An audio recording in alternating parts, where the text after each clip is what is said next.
See that bloke with his head in the crocodile's mouth? That's Chachi, and he's looking forward to retiring in the not too distant future, with a motorhome on order and a Jimny ready to go. Join us while we navigate Chachi's road to retirement.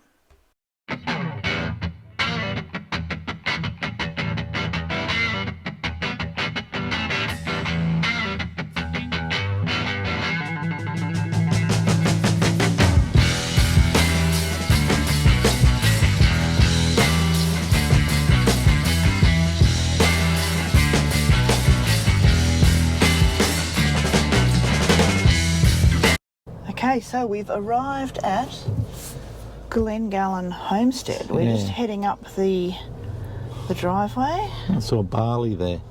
We think that's barley. We think that's the barley that's caused the massive amount of little bushflies out here. There's thousands of them. The lady said they're doing the barley harvest at the moment. I thought it was wheat, but I think it's too short for wheat, so it must be barley. Sort of looks like wheat, but yeah. But then again, I've never seen barley. Anyway. Yeah. Anyway. So, we're heading up the driveway. Now, Glengallen Homestead. Yeah. Ooh. Unmarked pioneer grave sites. There we are. So that's a graveyard there. Wow. Yes. Gosh. So the Glen. Originally, the homestead, the home of locally famous Deutsche family. Up until 2001, it sat in disrepair. So, and then they've restored it. And apparently, there are a lot of ghost stories going on here. And it said the thing that I'm reading here at the moment says ghost stories of a ghost owl, which that would mean we're presuming that this is the other end of that tale we were talking about of the ghost gate. Yeah. Because the stockman there, it said that he would ride from Goomburra he'd go 12 miles, which would be about to Glengallen. Yeah, so it'd be 24 k's. Yeah. So that sounds about right. So this is probably where the guy used to come to get pissed. Yeah. We're thinking. And and there's also a story about a mummified cat. Well. I don't know, A mummified cat. I sit on the fence when it comes to things like ghost stories, but a lot of them can be explained away by copious amounts of alcohol. Yeah, 100%. Yeah. Which I think. Okay, so we're going to go and have a peek at this place. Yeah, so let's go in and we'll catch you on the inside. Okay, ciao. Okay, so we're here in the Glengallen Homestead coffee shop, and they've got a really cool a timeline of the house and the explorer, and we just confirmed with the fellow in the cafe that that this is the other side of where that stockman was riding to when he encountered the ghost owl. So this is actually hit when it was broken. This is Look how old that is there. There's some photos of this is what the place looked like Crazy. before it was restored. And he just said there's a mummified cat in here. And we got the goods on the mummified cat. So apparently they found this mummified cat that had died in the foundations, and because it's made of sandstone, it was really well preserved. So some of the cool stuff. This is really cool. Look at these trophies. And all the old stories. But apparently there's so many stories, the man was telling us. Digging up the foundations. Anyway. All right, we're going to go and venture in there. Yeah. Yeah, what's this? Glengallen Station Office and Store. Built in 1861. 64. Oh, sorry. That's all right. I'm sleep deprived. Please forgive me. Wow. What's our fella here? That's it there. And that's it here. Look at that. Oh, man. History there. Yeah, look at it, eh? They obviously put this up here to stop it from collapsing. Yeah. And this barrier here, so it's obviously you can't go in there, but wow. In the 1800s, 1864. Geez, they did it tough, didn't they? Like, 150 years old. Yeah. Okay, so we're coming up to the homestead. Yeah. Cedar wing and kitchen. It's a nice. It's actually quite some good little storybooks here, storage boards. Yeah, kitchen's. Right, it's a cedar wing connected to the stone house for covered ways described in 1866. It's set the 3 configurations, 5 and that. Wow. Unearthed the 1850s briar pit. Library. Huh. So that must be, those metal parts there are just like the outline of the old building, yeah, where they were. Building there. Yeah. That's pretty cool. Okay.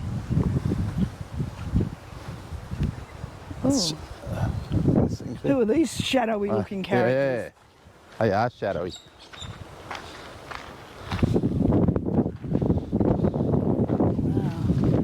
Wow. Oh, sorry. Do you want to read that out? Yeah. It said the original wool shed, a gable building roofed in wooden shingles, was centred to the extensions. In 1873, created a structure accommodating March and September shearing of 60,000 sheep. Oh. In one good season, Glengallen sold a record 13,000 sheep. And how cool is this? The legendary local shearer Jackie Howe, shore here in 1878. Jackie Howe, you know the blue singlets? Yeah. The Jackie Howe singlets. Oh, that's right. That's yeah. That's where they got their name from. Wow. Gosh, Glengallen Station. They definitely did it tough in the old days, that's for sure. Mr. John, one of the wealthiest squatters in the afternoon, we went to the wool shed where 20 or 30 shearers were clipping away at a great rate at one part of the shed, while the men were feeding them with sheep from the adjoining pens. As they were paid according to what they do, their dispatch is wonderful. They can shear a whole sheep in 5 minutes. We also inspected the ponderous pressing machine, whereby an incredible amount of wool is made to enter a bale half its size, which is packed as hard as stone. Natives were among those busied with the fleeces, and said several were employed at the wash pool. Wow. That was from Katie Hume, 1866. 1866. Wow. Old Katie. Wow. Okay. I don't know what this is. I don't know. Is there something on the other have a look at side? that. But there's these shady characters. They're just, no. No? Men in black. Yeah. Men in black. We later found out that the shady characters are the ghostly interpretation of the people and the dog shown in this photograph. Okay. Okay. Whoa. Okay. Boom, gloom and return from ruin. Yeah. So what they've done here is, it's only a partial restoration, but they've done it on purpose because I don't really see any point going into something that's been fully renovated, hey? No, it's good to see that it's how they, been left. like what they had to do to renovate it too. Yeah. So this building, this room actually hasn't been renovated at all. It's all the old plasters cracking on the top.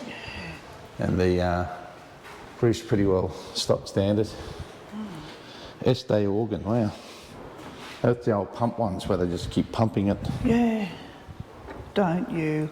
I'm just touching. Yeah, don't touch. Doesn't say don't touch. I reckon everyone's touching. Chachi, like honestly being married to Chachi is like what? Living with a 3-year-old. Don't touch. Yeah. What's this button do? Oh, that's the If guy. there's a sign that says wet paint, There's the he'll douche. touch it. That's the douches there. That's What did I say about that? The Deutsches. I think it's Deutsch. Deutsch. Deutsch. They're one of the owners. Or it'd be a very unfortunate name if it was Deutsch. Yeah, Deutsch. There he is right there. Sorry, dude. I'm not trying to make fun of your name. Wow. Definitely would have to close the windows in winter. Yeah, it is freezing. Like it's blowy today, but it's a big gush of wind comes through here.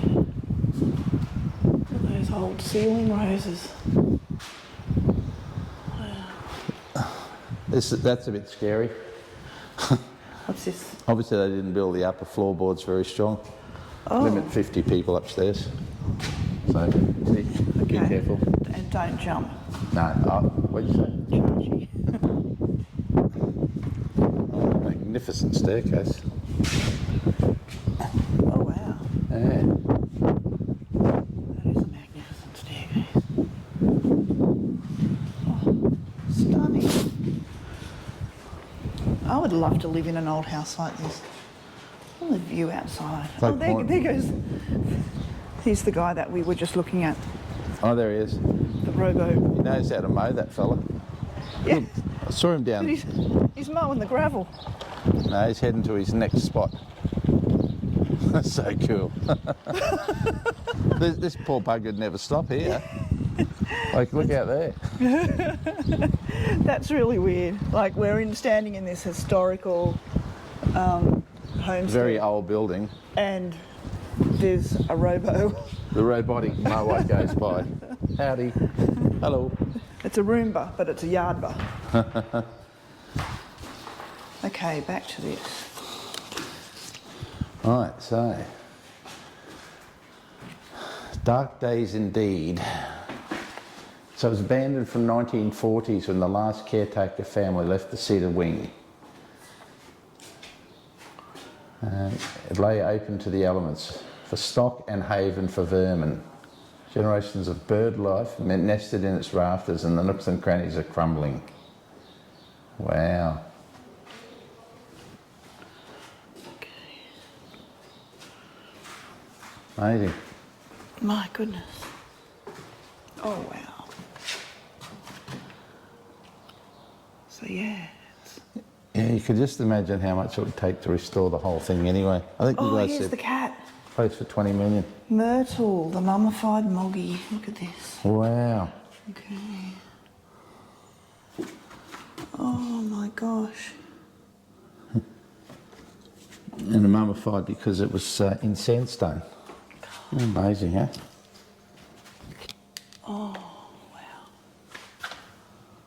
Poor Myrtle was the victim of a superstition that decreed that burying a live cat would protect a building under construction from all harm by witches, warlocks and fire. Look how tiny. It always amazes me when you see historical costumes, how much smaller people were back then. Yeah, yeah. How we have even, like, we're still evolving as a race and... Yeah, but they didn't have McDonald's or Hungry Jack's or KFC. Well, that's the thing. I mean, yeah. But also... it's the the quality of the food that we get such good nutrition these days. Oh yeah, plus we get a lot more than we need. Yeah. Where they had to basically make all their food from scratch. There's a good indication of the restoration. Yeah, the roof. Restoration. Like there's the plasterboard, but look, it's solid sandstone on the inside. Yeah. And look at like the tool marks. Yes, that's right. Yeah, that would have been all the tooling. Then the floorboards underneath up there. Have a look at the top, Donna. Up there, the floorboards are completely different, like little strips of. That's the ceiling. Things. Ceiling space. Wow.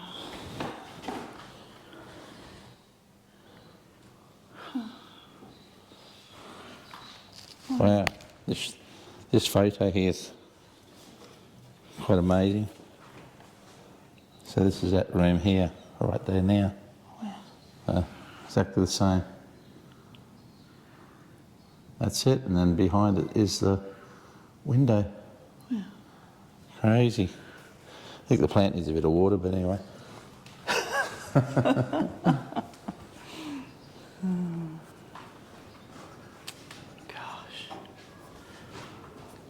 The ceiling's so high. Yeah, they like the big high ceilings, don't they? And the ceiling rose. The work that goes into this sort of stuff. Just blows my mind. They look, they look big homes, but just down here, like there's 3 big rooms. That's it. Yeah. It's kind of, like that's the whole, this is the whole bottom floor now. Wait to see. Yeah. But this mantle clock there, 1850s. Crazy. It's a big piano.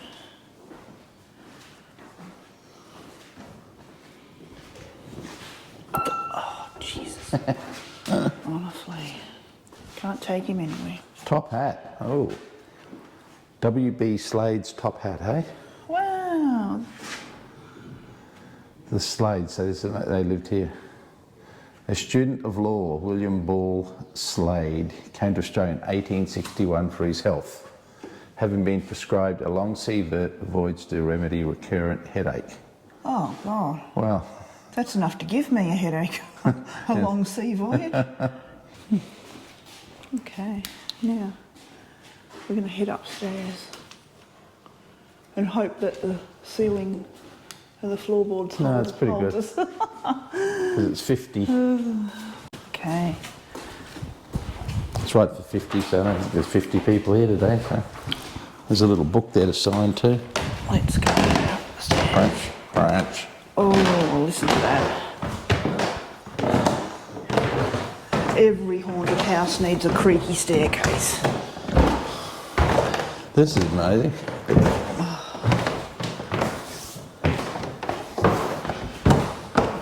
You wouldn't know too many sherries going up and down there, would you? Absolutely not. Okay, let's see. Oh, so this is the bathtub. Wow. Bathroom.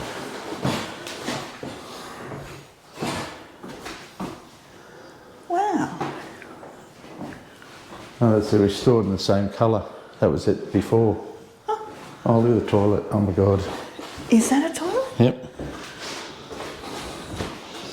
It's our toilet thing there, I'd say. You want to show us how it's done? I don't even know how it would work. There's a hole under there. Must be a reason. Goodness. Okay. Whoa. The bedroom. Oh yeah, it is a toilet. Okay.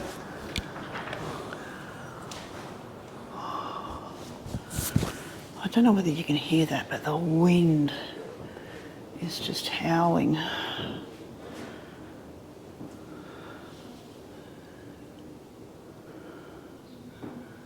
The ceiling.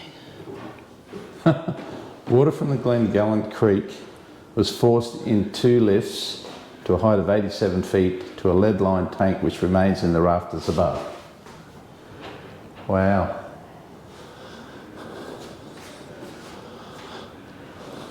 Soul mirror.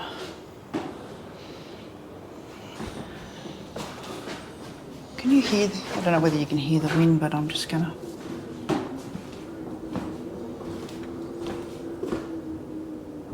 Wow.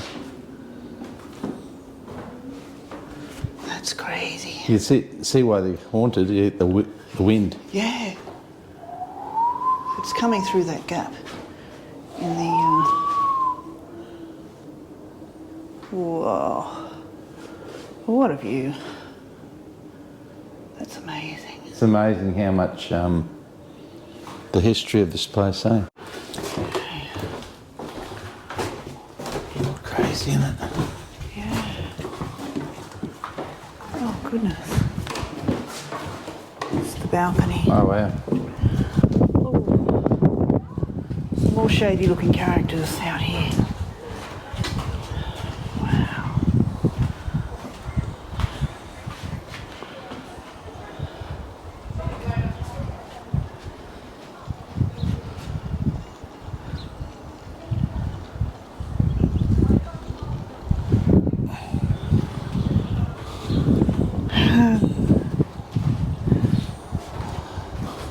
What a view. Oh, and this looks like a nursery, child's bedroom.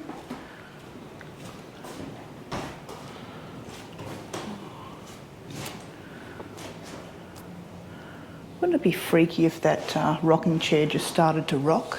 Darling, this is interesting. The voyage to Brisbane from Glasgow. Here, this is a bit about the kids. That's a little shot of the when it was done with all the buildings intact.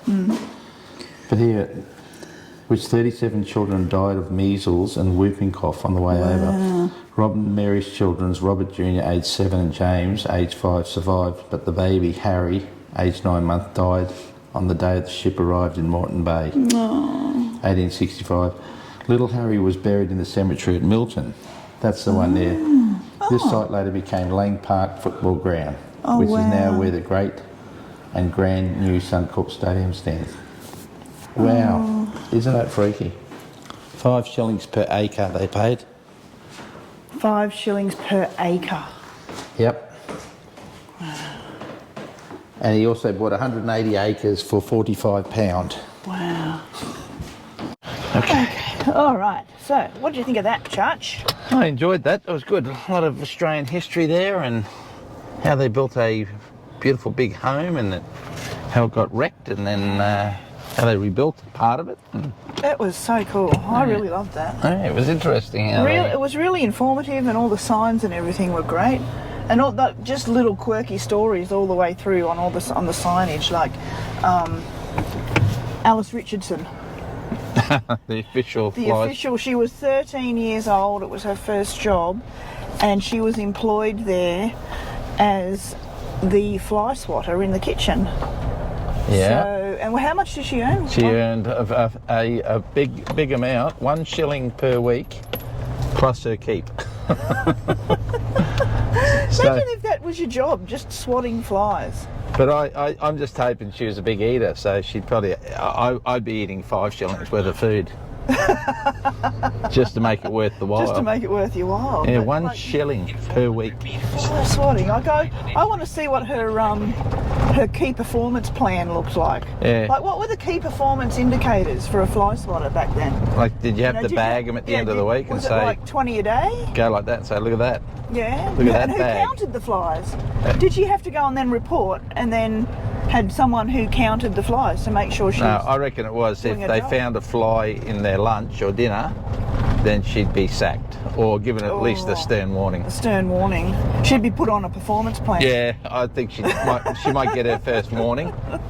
Found a fly in dinner last night, in the soup. Oh no.